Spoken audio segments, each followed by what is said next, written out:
that CEO is going to say, I'm not going to invest. I'm just going to sit on my hands. So I just don't see it.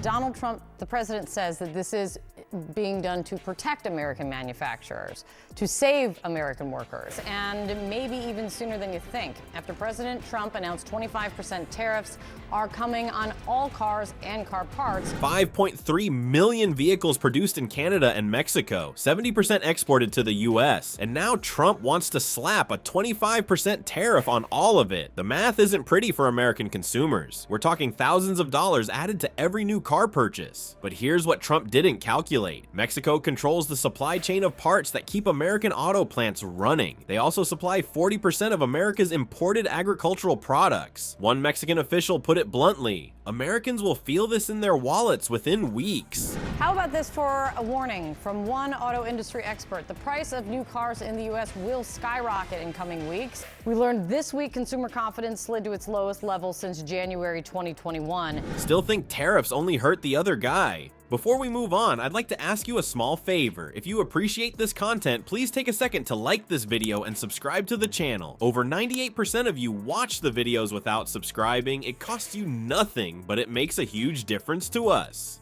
So, did you click the subscribe button? Great. Thank you so much. Now, back to the video. Trump's most recent brilliant idea is to apply a tariff of 25% on autos that are manufactured in Mexico, most likely in the expectation that Mexico will immediately comply with the levy. Oh yes, Mr. Trump, we'll do whatever you want.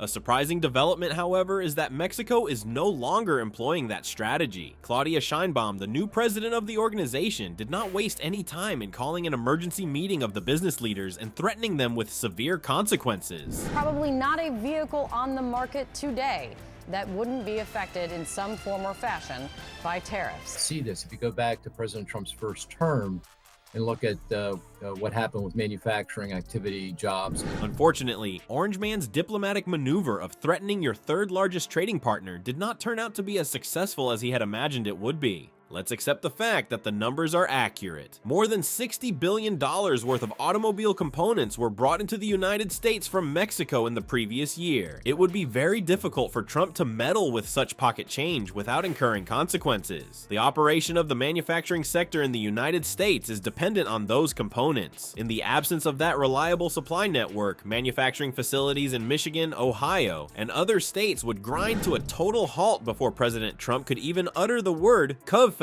Is he under the impression that he can make automobiles appear before his eyes with just a flick of his fingers? One of the most humorous aspects of Trump's mistake is the fact that he is living in the past. Because Mexico's economy has undergone tremendous diversification since the implementation of NAFTA, we are no longer living in the 1990s. An extensive network of commercial relationships has been created with China, as well as with a number of European countries and South America as a whole. During the time that Trump is still figuring out how to set up the checkers board, they are engaged in friendly competition because they are no longer as dependent on the market in the United States as they previously were. Leaders of some of America's biggest trading partners, also known as some of America's closest allies, are pushing back hard overnight about this. Well, Kate, it means higher prices and it means fewer jobs. I mean, on the higher price side. 25% tariffs coming for cars and basically all cars, since it also applies to car parts. Mexico has a great deal more leverage to advise Trump on the specific areas in which he may put tariffs. When we talk about leverage, Mexican officials have made it abundantly clear that they will no longer act as unpaid security guards for the United States of America. Their public announcement that they will no longer serve as America's border patrol is in direct opposition to the principal immigration demand that Trump has made. Mexico is asserting its sovereignty and establishing a line in the sand in this matter, which is not merely a small diplomatic quarrel. As a result of Trump's efforts to force them to resolve his immigration problem, he has actually been successful in making them less helpful than they were in the past. Go there, Donnie. You are a genius. And maybe even sooner than you think. After President Trump announced 25% tariffs are coming on all cars and car parts, Donald Trump, the president, says that this is being done to protect American manufacturers. It should come as no surprise that the team of President Trump did not foresee Mexico's firm response. The thinking that was going through their head was obviously, hey, it worked before. Let's just threaten them again. On the other hand, Mexico was prepared for the sequel because they were aware of how the previous film concluded. While Trump is busy publishing all-caps tirades on Truth Social at 3 in the morning, Mexico has been quietly developing coalitions to counter the bullying techniques that he has been employing. There is a specific cause for concern for the White House bloviator on the fact that Mexico is not fighting alongside other countries at this moment. Working with Canada is something that they have begun doing in an effort to show a cohesive front against the trade rants that Trump has posted. It is possible that President Trump may suddenly be presented with a trade conflict with both of the countries that are America's neighbors, rather than just one. The situation is comparable to picking a fight with one person at a bar and then turning around to see their entire family standing there, ready to fight. Which of these is the most astonishing example of a backfire? It is a reality that the threat of tariffs made by Trump has brought Mexicans together, regardless of their political affiliations. According to a recent survey, 76% of Mexicans are in support of their government taking a stance against the United States. There is nothing that can bring people together quite like an outside bully. President Trump has been successful in bringing the nation together, which is something that Mexican leaders have been working hard to do for years. It could be a good idea to add the title Accidental Mexican Patriotism Coordinator to his business profile on LinkedIn.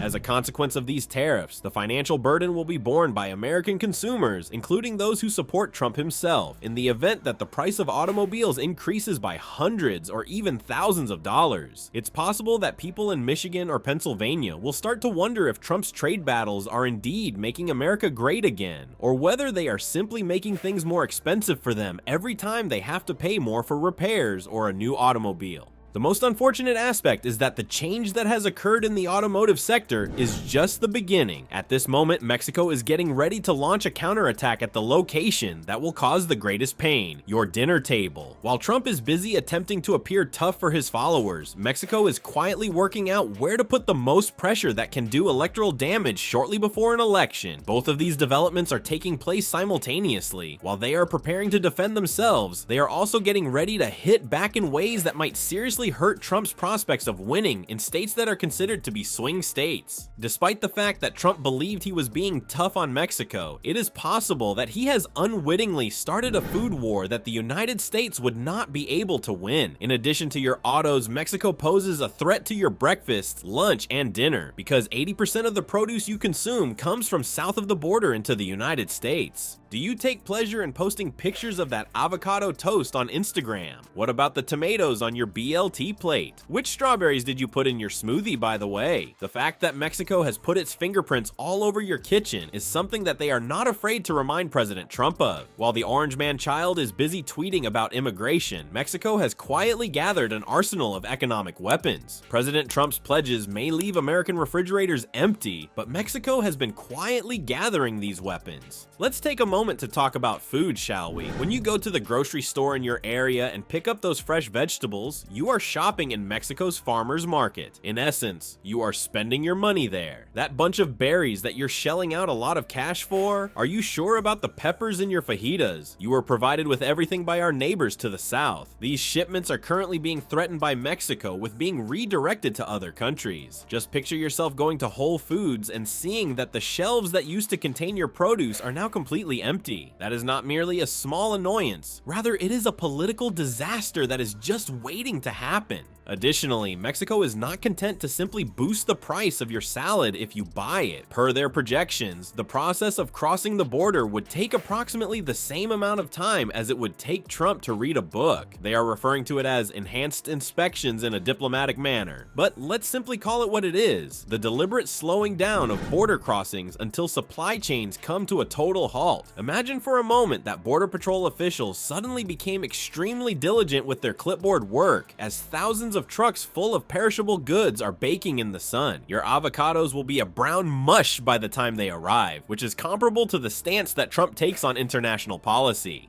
The following item is your gas tank. Over 700,000 barrels of oil are transported from Mexico to markets in the United States on a daily basis. If they choose not to accept that tap, what will happen? When the size of the throng that attended Trump's inauguration is brought up, the price of gasoline increases at a rate that is faster than his blood pressure. The timing of this action couldn't be better. It comes right before elections, when people are at their most agitated over the rise in the price of gasoline. This is the pinnacle of vote against the guy who who started this mess, since you have to pay an additional $20 each time you fill out the form.